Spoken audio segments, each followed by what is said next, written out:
Friends, welcome to the GS like study channel. कैसे हैं आप सभी। आज हम बौद्ध धर्म के पार्ट 2 का अध्ययन करेंगे और इसमें हम खास तौर पर हीनयान और महायान, जो बौद्ध धर्म आगे चलकर दो भागों में डिवाइड हो गया था, उसका अध्ययन करेंगे। इससे पहले हम थोड़ी सी और बातें जान लेते हैं बौद्ध धर्म के बारे में।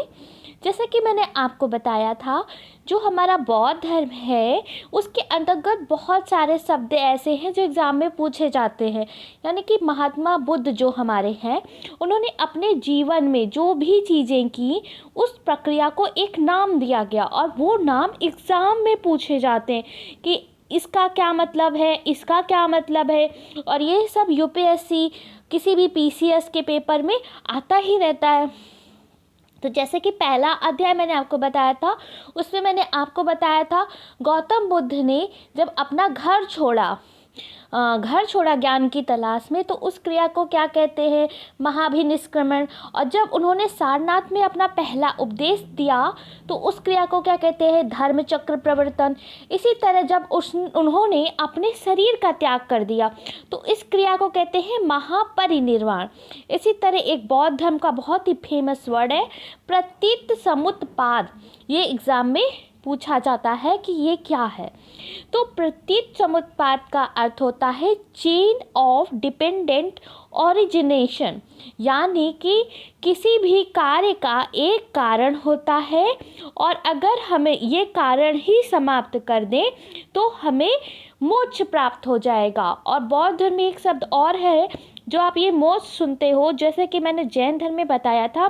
जैन धर्म में मोक्ष के लिए कैवल्य शब्द का इस्तेमाल करते हैं, लेकिन बौद्ध धर्म में मोक्ष के लिए निर्वाण शब्द का इस्तेमाल करते हैं। अब आप सोच रहे होंगे कि ये क्यों बताया जा रहा है, तो एग्ज़ाम में ये भी पूछा जाता है। अब इनके ना अपने अपने शब्द हैं, तो ये जो शब्द ये अपनाए हैं हमें वो ध्यान रखना है कि क्या किस चीज़ को क्या बुलाते हैं। ठीक है, ये एग्ज़ाम में आता है। तो ये चेन कैसी चेन है भाई, तो कोई भी कारण होता है वह किसी कार्य के लिए जिम्मेदार होता है, यानी हर कार्य का एक कारण होता है। इस तरह से जैसे ये कारण हुआ तो उसे एक कार्य हुआ, फिर वो उस कार्य से फिर दूसरा कारण आ गया, फिर दूसरा कार्य हुआ। इस तरह व्यक्ति कर्म के बंधन में फंसा रहता है। एक चेन जो है एक चेन व्यक्ति के जीवन में बनी ही रहती है और ये चेन का अंत नहीं होता। अब इस चेन का जब अंत होगा, तभी आप क्या प्राप्त करेंगे, निर्वाण। निर्वाण मतलब होता है मोक्ष। अब किसी भी व्यक्ति को निर्वाण प्राप्त करना है तो वो कैसे होगा, अब आपको ये चेन समाप्त करनी है। यानी कि अब चेन कैसे समाप्त होगी, अब जब चेन तभी समाप्त होगी जब कार्य का कारण जो है समाप्त होगा। अब ये कारण कैसे समाप्त होगा, तो कारण समाप्त होता है निष्काम कर्म के माध्यम से। और ये आप निष्काम कैसे करेंगे, जैसे जो अष्टांग मार्ग हमने बताया था, सम्यक दृष्टि, सम्यक संकल्प, पहले अध्याय में सम्यक वाक, वहाँ से आप पढ़ लीजिएगा। आप जब उनका पालन करते हुए निष्काम कर्म करते हैं तो आप ना ये कार्य की चेन को ही समाप्त कर देते हैं, कार्य कारण की चेन को समाप्त कर देते हैं। और इसे बौद्ध धर्म में क्या कहते हैं, प्रतीत समुत्पाद। आपका टॉपिक क्लियर हो गया। अब आगे पढ़ते हैं।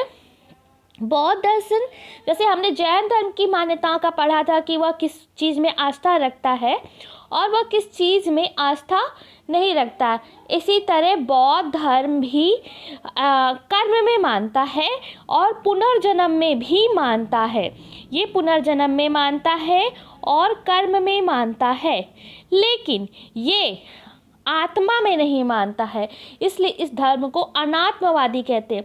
और बौद्ध धर्म और जैन धर्म में यही बड़ा अंतर है, ये एग्ज़ाम में पूछा जाता है। जो जैन धर्म है वो आत्मा में मानता है, और लेकिन जो बौद्ध धर्म है वो आत्मा में नहीं मानता है। ये आपको पॉइंट याद रखना है, ये एग्ज़ाम में आपको मतलब गलत नहीं करना है। और ये जो बौद्ध दर्शन है ये प्रत्येक वस्तु को क्षणिकवादी मानता है, यानी कि हर वस्तु इस संसार की क्षण भंगुर है, जो आज है वह कल समाप्त हो जाएगी। और इसी तरह यह बौद्ध धर्म अनीश्वरवादी कहा गया है। हालांकि आगे चल के बौद्ध धर्म जब दो भागों में डिवाइड होता है, हीनयान और महायान, और ये महायान के लोग ही बौद्ध धर्म को एक देवता के रूप में पूजने लगते हैं। लेकिन जो रियल बौद्ध धर्म है, जो महात्मा बुद्ध के उपदेश हैं, उसके अनुसार बौद्ध धर्म अनीश्वरवादी है, वह ईश्वर में नहीं मानता है। ठीक है। अब अगला है, गौतम बुद्ध ने किसे अपना उत्तराधिकारी बनाया। अब ये हम क्यों जानना चाह रहे हैं, तो बौद्ध धर्म में महात्मा बुद्ध ने त्रिरत्न बताए थे, बुद्ध, धम्म और संघ, और ये तीनों ही बौद्ध धर्म के उत्तराधिकारी हैं। उन्होंने किसी व्यक्ति को या अपने किसी शिष्य को, हमारे जो महात्मा बुद्ध हैं, उन्होंने किसी शिष्य को या अपने किसी भक्त को बौद्ध धर्म का उत्तराधिकारी नहीं घोषित किया। उन्होंने अपने उपदेश, महात्मा बुद्ध ने जो उपदेश दिए उसे ही अपना उत्तराधिकारी घोषित करते हैं। महात्मा बुद्ध अपने दिए गए उपदेश को ही, और ये उपदेश क्या है, महात्मा बुद्ध के त्रिरत्न, जो महापरिनिर्वाण सूत्र में लिखे हुए हैं। ये किताब है इनकी, उसी में लिखे हैं, और ये तीनों एग्जाम में पूछे जाते हैं नाम। पहला है बुद्ध, दूसरा है धम्म, तीसरा है संघ। इस संघ, इन तीनों के माध्यम से जो आगे चल के बौद्ध धर्म को ग्रहण करेंगे वो बौद्ध धर्म के बारे में जानेंगे। और ये अगर आपसे कोई पूछता है कि क्या महात्मा बुद्ध का कोई उत्तराधिकारी था, तो आपका आंसर होगा नो, महात्मा बुद्ध का कोई भी उत्तराधिकारी नहीं था। अब हम बौद्ध धर्म में महात्मा बुद्ध ने 10 सील बताए, इनके बारे में जान लेते हैं। 10 सील है, जिनमें से 10 के 10 सीलों का पालन, जो बौद्ध भिक्षु होते हैं उन्हें 10 सील का पालन करना है। लेकिन जो गृहस्थ जीवन होते हैं, गृहस्थ जीवन जीते हैं, जिन्हें श्रावक, पिछले अध्याय में मैंने बताया था आपको, श्रावक और श्राविका कहते हैं, ये क्या करते हैं, ये सिर्फ अगर 5 सीलों का भी पालन करेंगे तो चलेगा। तो 10 सील जो इन्होंने अपने भिक्षुओं के लिए बताए कि अगर कोई बौद्ध धर्म ग्रहण करता है तो वह दूसरे की इच्छा, धन की इच्छा नहीं कर सकता है। उसे दूसरे का धन प्राप्त करने का लालच नहीं करना है, उसे हिंसा नहीं करना है, पूरी तरह से अहिंसा का पालन करा है। साथ ही जैसे कि उसे असत्य नहीं बोलना है, और किसी भी नशीले पदार्थ का सेवन नहीं करना है, मदिरा पान नहीं करना है, व्यभिचार यानी कि हमेशा सदाचारी रहना है, और संगीत और नृत्य से भी ये दूर रहने को कहते हैं। ये सब एग्जाम में ये 10 सील पूछे जाते हैं।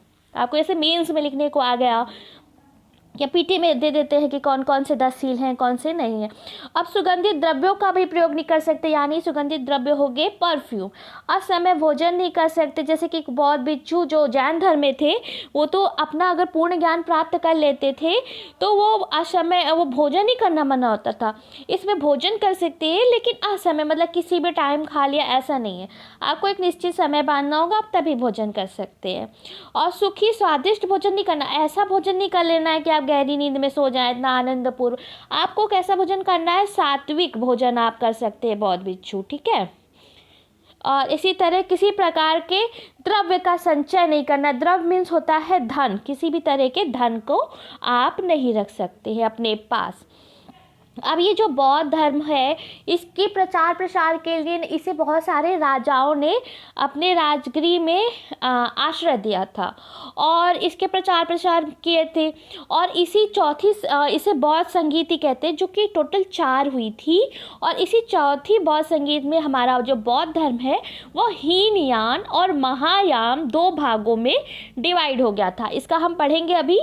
पहली बौद्ध संगीति, ये एग्जाम में आती है, आप ये कहाँ हुई थी और किस राजा ने कराई थी, कौन से गुरुजी थे, ये एग्जाम में मिलाने को भी आता है का वो कॉलम में करके, और ऐसे भी पूछ लेता है। तो आपको ये एकदम रट्टा याद होना चाहिए।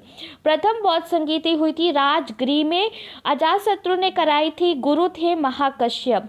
ठीक है। दूसरी बौद्ध संगीति कराई थी कालाशोक ने, जो हुई थी वैशाली में, और इसके गुरुजी थे सर्वकामनी। इसी तरह तीसरी बौद्ध संगीति इंपॉर्टेंट है, ये अशोक के शासनकाल में हुई थी, पाटलिपुत्र ने कराई थी, गुरुजी थे मोगलिपुत्र तीस। और चौथी बौद्ध संगीत थी जिसके कनिष्क के शासनकाल में कराई थी। ये बहुत इंपॉर्टेंट है क्योंकि इसी चौथी बौद्ध संगीत में बौद्ध धर्म दो भागों में डिवाइड हो गया था और ये कश्मीर के कुंडल वन में हुई थी। इसके अध्यक्ष थे वसुमित्र, उपाध्यक्ष थे असु। आप ऐसा करिए, इसका स्क्रीनशॉट ले लीजिए और ये संगीति के नाम याद कर लीजिए कब किसने क्या कराई थी। अब बौद्ध धर्म का विभाजन हो जाता है इसी चौथी बौद्ध संगीति में जो पाटलिपुत्र में हुई थी, कश्मीर में जो कनिष्क के शासनकाल में। तो ये दो भागों में डिवाइड होती है, एक हीनयान है और दूसरा है महायान। अब क्या है इसके बारे में जान लेते हैं, हीनयान क्या है, महायान क्या। इनके लिए जो हीनयान के जो थे वो मानते हैं कि महात्मा बुद्ध सिर्फ एक शिक्षक है। वो महात्मा बुद्ध को भगवान नहीं देते, भगवान का दर्जा नहीं देते, वो मानते कि एक शिक्षक है। और ज्ञान की प्राप्ति जो है व्रजासन मुद्रा में इन्होंने की थी। और धम्म चक्र परिवर्तन का ये प्रतीक माला चढ़ाया हुआ एक चक्र को, मतलब ये भी एग्जाम में आता है, जैसे कि धर्म चक्र प्रवर्तन का ये प्रतीक मानते हैं, माला चढ़ाया हुआ एक चक्र जो होता है उस पर एक माला चढ़ी हुई, ये धर्म चक्र प्रवर्तन का एग्जाम में आ सकता है ये। और चक्रम हो गया पदयात्रा का प्रतीक, स्तूप हो गया महात्मा बुद्ध की मृत्यु का प्रतीक। और ज्ञान प्राप्ति बोधि वृक्ष, ज्ञान प्राप्ति आपको पता ही है, इन्होंने बोध गया में बोधि वृक्ष कहते तो ज्ञान प्राप्ति का प्रतीक बोधि वृक्ष इन्होंने माना है हीनयान ने। अब महायान और हीनयान में सबसे बड़ा डिफरेंस ये है कि जो हीनयान के लोग थे वो तो महात्मा बुद्ध को देवता नहीं मानते थे, लेकिन महायान के जो भिक्षु थे वो अपने महात्मा बुद्ध को एक देवता के रूप में पूजा उपासना करने लगे थे। अब ऐसा क्यों हुआ था कि इस समय ना हिंदू धर्म भी प्रचलन में था, सनातन धर्म जिसमें मूर्ति पूजा हुआ करती थी। अब इन्हें लगा कि हम भी अपने महात्मा बुद्ध को क्यों ना देवता बना दें, तो ये महायान वाले अपने महात्मा बुद्ध को बौद्ध धर्म का और प्रसार करने के लिए उन्हें देवता घोषित कर देते हैं। और इसके और एक ही नहीं, इसके साथ इन्होंने ना कई देवकुल की पूजा की है, महात्मा बुद्ध के कई रूपों की पूजा की है। साथ ही इनके साथ एक तारा भिक्षुड़ी थी स्त्री, उनकी भी पूजा करते थे, वो बौद्ध भिक्षुड़ी थी, उनकी भी पूजा की जाती है इसके अंतर्गत, ठीक है। इस और ये जो बुद्ध है वो और बुद्ध की परिकल्पना के अतिरिक्त इन्हें कई नाम दिए गए जो एग्जाम में आते हैं। पहला है वैरोचन, अमोघ सिद्धि, अमोक्षय, अमिताभ और अमोघ सिद्धि। ये जो अमिताभ नाम है ये एग्जाम में आता है। अब अगला है ये जो महायान धर्म है ये दो भागों में डिवाइड होता है, इसके दो मुख्य भाग हो जाते हैं। एक के संपादक होते हैं नागार्जुन, ये लिखा है, और दूसरे के होते हैं मैत्रेय नाथ, एग्जाम में आता है। और इनका सिद्धांत है शून्यवाद या माध्यम का सिद्धांत। शून्यवाद से तात्पर्य वही है आपके कार्य के कारण को ही शून्य करना है, निष्काम करना है, जिससे आप कर्म के बंधन से मुक्त हो जाएं, जिससे आपको निर्वाण यानी कि मोक्ष मिल जाए। इसी तरह मैत्रेयनाथ विज्ञानवाद, योगाचार यानी तपस्या, तप के माध्यम से सिद्धांत का प्रतिपादन करते हैं। ये दोनों एग्जाम, जैसे मैत्रेयनाथ का क्या है विज्ञानवाद, योगाचार आ जाएगा एग्जाम में, नागार्जुन का शून्यवाद माध्यम का बहुत पूछता है। इससे ने देखा था कि बौद्ध धर्म बोधिसत्व की प्रतिमाएं ले जाती थी जुलूस में।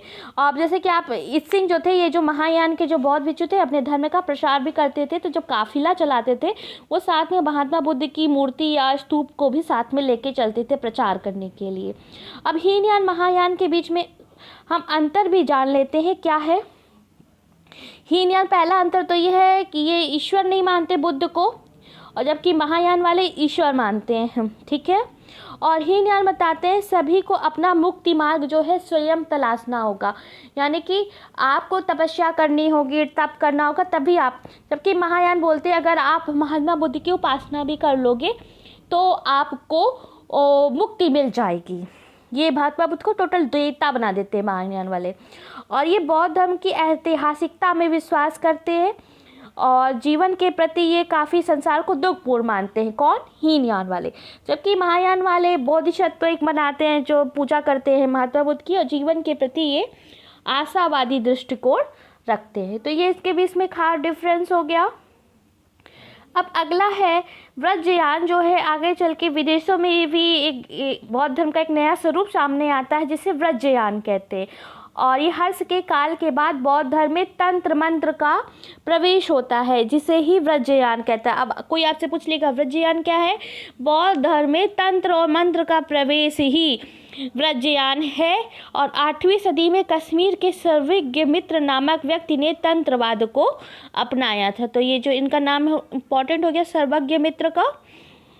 और ये वज्रयान कहाँ कहाँ चला आगे चल के? विदेशों में, चीन में आ गया, ये तिब्बत में, जापान में।